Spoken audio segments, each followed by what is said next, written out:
হাতে আর মাত্র একটি সপ্তাহ, তারপর প্রতিটি মণ্ডপে মণ্ডপে পূজিত হবেন দশভুজা দেবী মা দুর্গা। তাই মৃন্ময়ী মাকে চিন্ময়ী রূপ দিতে কুমারপাড়ায় দুর্গা প্রতিমা তৈরিতে মৃৎশিল্পীদের চরম ব্যস্ততা। তবে কাঁচামালের মূল্য বৃদ্ধি হলেও ক্লাব ও সর্বজনীন পূজা উদ্যোক্তারা মূর্তির মূল্য বৃদ্ধি করতে চাইছেন না। তাই তাদের মুনাফা কম হলেও অতি সযত্নে দুর্গা প্রতিমা তৈরি করছেন মৃৎশিল্পীরা। আর গোটা রাজ্যের পাশাপাশি উত্তর জেলার ধর্মনগর ও পানিসাগর মহকুমার বিভিন্ন এলাকাগুলোতে প্রায় শতাধিক মৃৎশিল্পীরা দুর্গা প্রতিমা তৈরি করছেন। তাছাড়া মাটি, বাঁশ, খড়, রং, লোহা, সুতলি, কাপড় সহ অন্যান্য সামগ্রীর অগ্নিমূল্য। কিন্তু মূর্তির দাম বৃদ্ধি করতে চাইছেন না পূজা উদ্যোক্তারা। তাই মৃৎশিল্পীদের মুনাফা আগের তুলনায় অনেকটাই কমে গেছে বলে তাদের দাবি। মৃৎশিল্পীরা রাজ্যে ও বহির্রাজ্যের কারিগর দিয়ে মূর্তি তৈরি করছেন।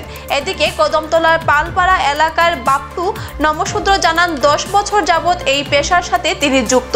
প্রথমে শখের বসে এই পেশার সাথে যুক্ত হয়েছিলেন। বর্তমানে 12 মাস চলে বিভিন্ন দেবদেবীর মূর্তি তৈরি করার কাজ। এবছর 6টি দুর্গা প্রতিমা তৈরি করেছেন। তাছাড়া সর্বোচ্চ 25,000 টাকার প্রতিমা রয়েছে। 2 জন কারিগর সহ তিনি দিনরাত কাজ করে যাচ্ছেন। তার মূর্তি গ্রামীণ এলাকায় বেশি যায়, সাথে পার্শ্ববর্তী রাজ্য আসামের কারখানা পুতনি এলাকায় যায় বলেও তিনি জানান। অপরদিকে কল্লোল মালাকার নামের অপর এক মৃৎশিল্পী জানান 9 বছর যাবৎ এই পেশার সাথে যুক্ত তিনি।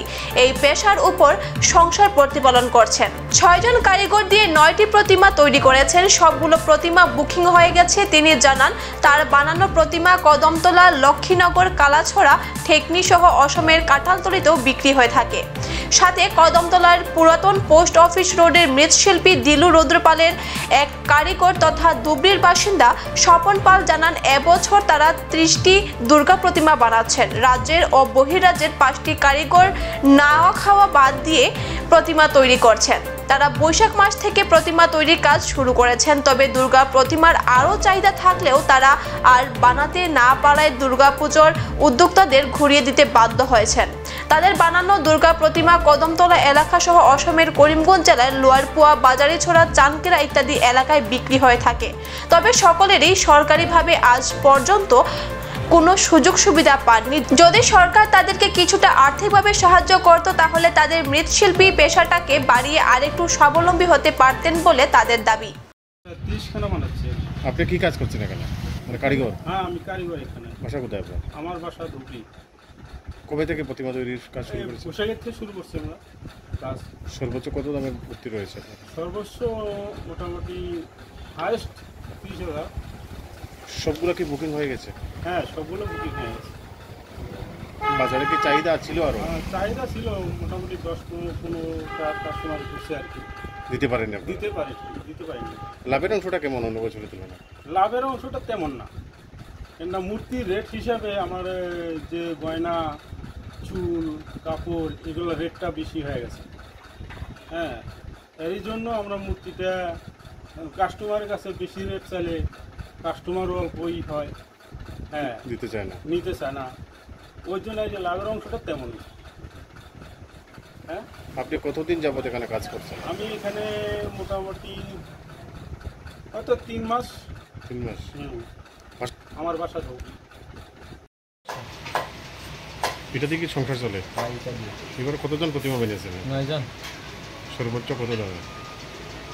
16,000। সব কি সেই মানে বুকিং হয়েছে? হ্যাঁ, সব কিছু।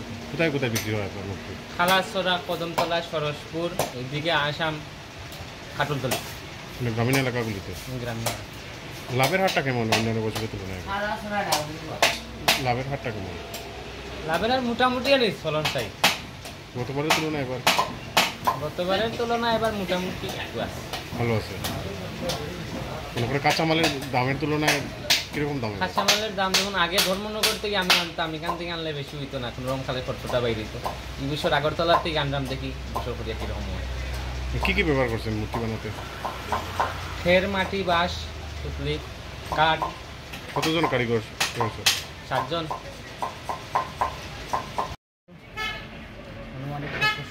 মানে আমি ছোটোবেলার থেকে আগে বাড়ি ধরে তো বানাইতাম, বানানোর পরে তো মনে করো এটা তার পড়ালেখা করতে পারছি না। তারপরে তো কাজও ঢুকছি, তো কারখানা করছি, কারখানা কাজ করছি। কাজ করার পরে তো দোকান আজকে 4 বছর হয়েছে দোকান করছি। মানে দোকান তো মোটামুটি টুকটাক চলায় ব্যবসা মানে সারা বছর মূর্তি বানান? মোটামুটি টুকটাক চলায় ব্যবসা। এইবার কতজন প্রতিমা বানাইছেন? এবার বানাইছি 6 জন। সর্বোচ্চ কত দামের আছে প্রতিমা? সর্বোচ্চ 25,000 টাকা পর্যন্ত মূর্তি আছে আর কি। আমার এখানে তো ছোটো সবগুলি কি বুকিং হয়ে গেছে? সবগুলি অর্ডার। কোনানে কোনানে যায় আপনার? এইটা যায়, এটা আসাম পর্যন্ত আছে, আর এবার লালচড়া, এসে লালচড়া। মানে মূর্তি বানাইতে কি কি ব্যবহার করতেছেন? এটা তো কাঠ, বাঁশ, সুতলি, এটা তো বিভিন্ন কিছু লাগে। লাভ কেমন অন্য মনের তুলনায়? মোটামুটি আমরা কি এটা লাভ নেই, নিজে কাজ করি, নিজে মোটামুটি দেওয়া মনের পরিবার চলবে, ওটাই করতে পারি।